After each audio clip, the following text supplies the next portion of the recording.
नमस्कार, स्वागत है आपका। आप देख रहे हैं स्पेशल रिपोर्ट में सबसे पहले बात ऑपरेशन संकट मोचन की।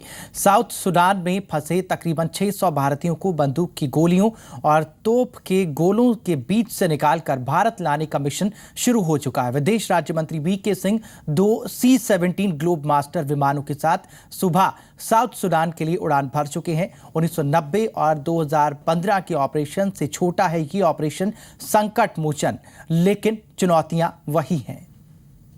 पूरा प्रयत्न रहेगा कि हम सबको यहाँ पर सुरक्षित लेकर आए।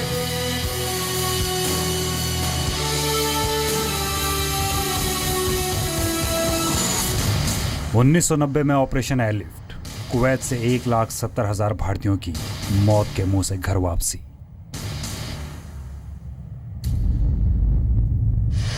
2015 में ऑपरेशन राहत, यमन में हर पल मौत को सामने देख रहे 4,000 भारतीयों को नई जिंदगी।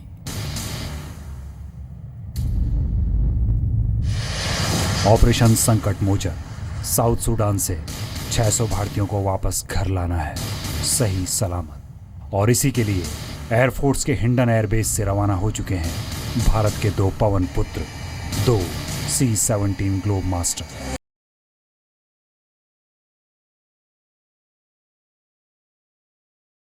ये उड़ान है साउथ सूडान की राजधानी जुबा से अपनों को लाने के लिए। उन 600 भारतीयों को जो साउथ सूडान में राष्ट्रपति और उपराष्ट्रपति की वफादार सेनाओं की गोलीबारियों के बीच फंसे हुए हैं। ऑपरेशन संकट मोचन की कमान भी जनरल वीके सिंह के हाथ में है। जनरल खुद ग्राउंड जीरो के लिए रवाना हुए हैं। जुबा से एक एक भारतीय को ग्लोब मास्टर में बिठाकर भारत रवाना करेंगे, जैसे पिछले साल यमन से 4,500 से ज्यादा हिंदुस्तानियों को रवाना किया था। एक तरह से गृह युद्ध है और हमारा पूरा प्रयत्न रहेगा कि हम सबको यहाँ पर सुरक्षित लेकर आए और हमेशा अपने देश का जो भरोसा है इस सरकार पर उसको पूरा करें। साउथ सूडान के गृह युद्ध में अब तक 272 जानें जा चुकी हैं। सड़कों पर टैंक घूम रहे हैं।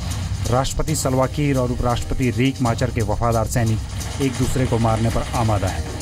हेलीकॉप्टर दहशत पैदा कर रहे हैं। 40 के करीब आम लोग भी मारे गए हैं। हालात वही हैं जो 1990 के खाड़ी युद्ध के दौरान कुवैत में और 2015 में यमन में थे। मैम, सूडान में फंसे भारतीयों को बाहर निकालने के लिए मैं तेज कार्रवाई की गुजारिश करता हूं। मेरी दुआएं उनके साथ। साउथ सूडान में फंसे भारतीय नागरिकों की स्वदेश वापसी के लिए ऑपरेशन संकट मोचन लॉन्च किया गया है। इस ऑपरेशन का नेतृत्व मेरे सहयोगी जनरल वीके सिंह करेंगे। ऑपरेशन में वीके सिंह के साथ सेक्रेटरी अमर सिन्हा, ज्वाइंट सेक्रेटरी सतबीर सिंह और डायरेक्टर अंजनी कुमार होंगे। विदेश मंत्री ने टास्क फोर्स की मीटिंग की और मिशन संकट मोचन लॉन्च कर दिया। तय हुआ कि यमन की तरह सूडान के ग्राउंड जीरो पर भी जनरल वीके सिंह खुद जाएंगे।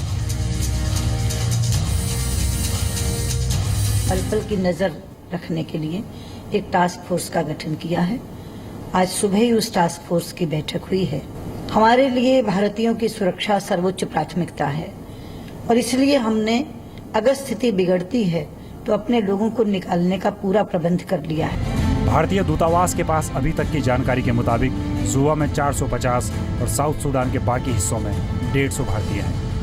इनमें से ज्यादातर का खुद का बिजनेस है और बाकी नौकरी करते हैं। कुछ क्रिश्चियन मिशनरीज में भी काम करते हैं। दोनों ग्लोब मास्टर के साथ खाने पीने का सामान और दवाइयाँ भी भेजी गई हैं। विदेश मंत्रालय ने 4 हेल्पलाइन नंबर भी जारी किए हैं ताकि अगर किसी का कोई रिश्तेदार वहां फंसा है तो वो दूतावास से संपर्क कर सकता है। एयर इंडिया ने 488 उड़ानें भरकर 1,70,000 भारतीयों को कुवैत से निकाला था, जो गिनीज बुक में दुनिया के सबसे बड़े रेस्क्यू ऑपरेशन के तौर पर दर्ज है। साउथ सूडान के मिशन संकट मोचन में लक्ष्य इतना बड़ा तो नहीं, लेकिन फिर भी कठिन है। 2 दिन से युद्ध विराम है, लेकिन कहा नहीं जा सकता बंदूकें अचानक कब बरस पड़ें। ऑपरेशन संकट मोचन में प्राथमिकता पर महिलाएं और बच्चे रहेंगे। भारतीयों से पासपोर्ट, वीजा और जरूरी दस्तावेज तैयार रखने को कहा गया है। 5 किलो कैबिन लगेज से ज्यादा सामान नहीं रखने को कहा गया है। भारतीय जुबा से कंपाला होते हुए तिरुवनंतपुरम और फिर दिल्ली लाए जाएंगे।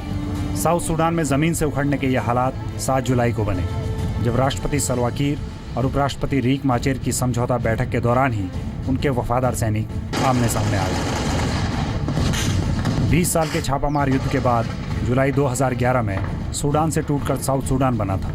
घरेलू जंग की बुनियाद 2013 में पड़ी, जब राष्ट्रपति सल्वा किर ने उपराष्ट्रपति रीक माचेर को बर्खास्त कर दिया। पिछले साल अगस्त में अफ्रीकी देशों ने दोनों में समझौता करा के मिलीजुली सरकार बना दी, लेकिन अब दोनों फिर से टकराव के रास्ते पर हैं और पूरा साउथ सूडान दहशत में जी रहा है। करीब 30,000 लोगों ने यूनाइटेड नेशन के बेस में शरण ली हुई है, इनमें सैकड़ों विदेशी भी हैं।